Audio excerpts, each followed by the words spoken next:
दुई दिन तले बीजेपी रो national spokesperson doctor Ajay Alok Sambalpur आसीथिले एवं से जेन प्रेस कॉन्फ्रेंस करथिले सेथिरे कहले जे संबलपुर रे एम्स हवा बोली।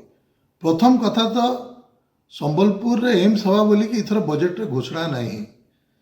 इटा प्रथम तांकर जेन आमर संबलपुर लोकन को मिछ कहले कि आज ठकवा लगी प्रयास कले।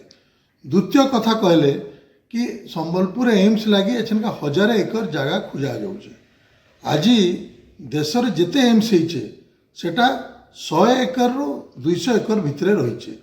मुई बुझी ना पारबा इने काई कि से कहले 1000 एकर जगह खोजा होउछे काण एंता से एम्स भितरे करबे आउ काणा करबे सेटा भी से उल्लेख करथिले भल हितिता।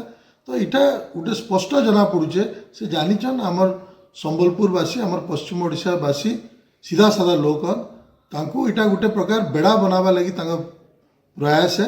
आउ से तो निजे बिहार रु आसन मुई गोटे खाली उदाहरण देवा लगी चाहूचे जेनता गोटे भात हांडी गोटे भात चिपले जना पड़सी ताकर गोटे दरभंगा रे गोटे एम्स घोषणा होइथिला।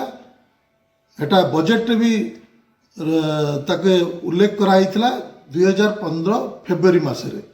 सेटा 2024 रे माननीय प्रधानमंत्री नरेंद्र मोदी ताके शुभ देले एवं ता परे परे एछन का 2026 हलान एछन किछ दिन तले गोटे फोटो वायरल होइथिला जेने खाली तार गेट टा तैयारी होइछ। तो इथुरु स्पष्ट जना पड़ुचे जे केन केते आंतरिकतार सहित सेने दरभंगा रे एम्स होउचे। आ मते लागुचे से बागी यदि आंतरिकता संबलपुर देखाबे ताले भगवान जाने केबे आमर संबलपुरवासी और पश्चिम ओडिशावासी एम्स के पाइबे।